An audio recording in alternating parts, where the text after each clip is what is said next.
Here we have a big pile of scrap steel pipe, which I have arranged to sell to a workshop in Wisconsin, where I believe they manufacture farm implements and gates and so forth. If you've got a bunch of scrap, it's a good idea to attempt to find a buyer who will use the material more or less as is, rather than melt it down to make something entirely new. That way you'll get a better price for what you have. Now, my buyer wants to use this for welding projects, and therefore he doesn't want the cast iron joints and elbows that connect one length of pipe to another. I'd say maybe 80 or 90% of the joints and elbows are cast iron, and the remainder is steel. So to be fair to my customer, I should be removing as much cast iron as possible. That's okay, because I can get a very decent price at the recycling yards for cast iron alone without steel, because of its very high iron content. It's almost pure iron. So how to determine cast iron joints and elbows from steel?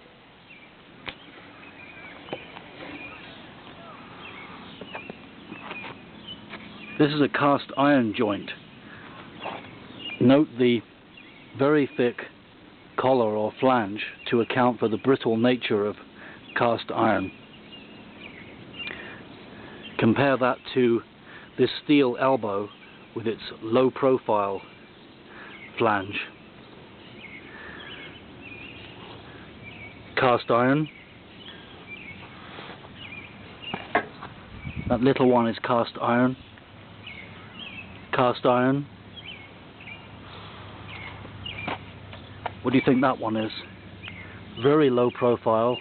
That's steel, and it's galvanized, so that's a giveaway.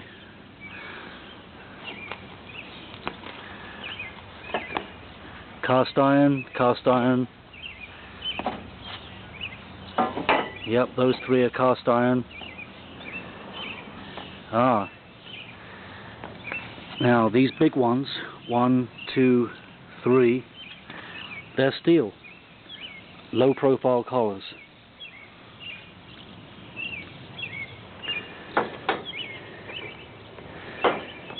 Now, let's put the theory into practice. First I'll pound on the steel elbow and then on the cast iron joint. See if there's a difference.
Cast iron.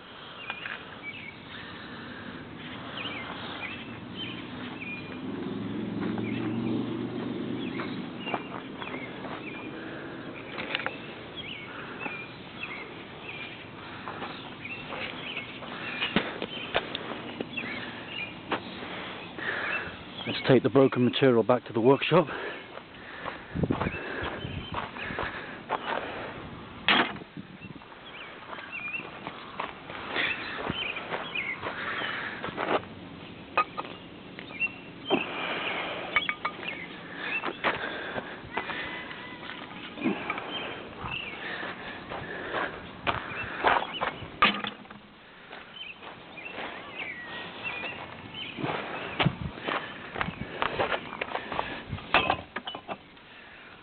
Ah yes, I found this pipe hanger in the scrap steel pipes. The threaded part is just plain galvanized steel, but the remainder is all copper. How about that? Copper pipe hanger.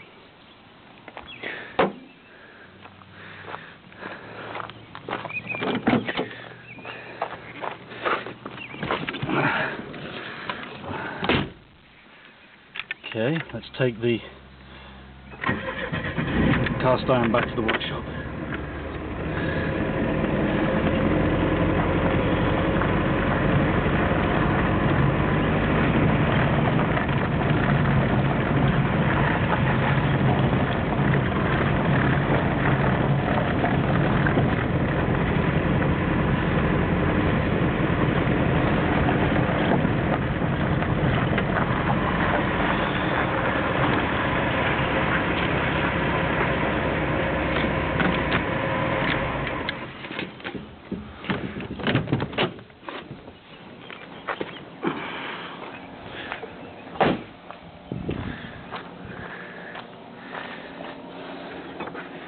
This one needs a little more breaking up.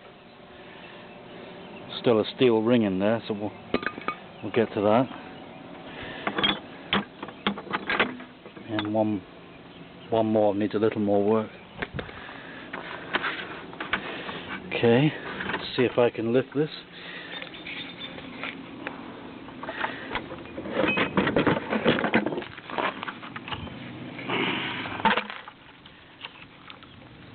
Very heavy.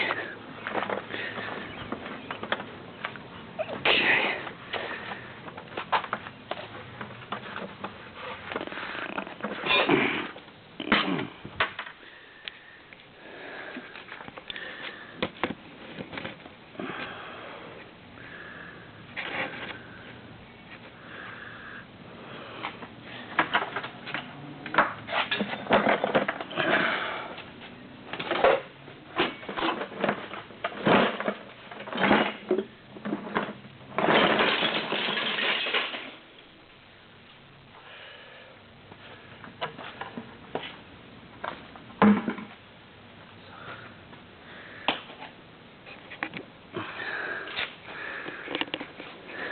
Couple of barrels of cast iron. So, always separate your cast iron from your steel. Get a better price. Thank you for watching.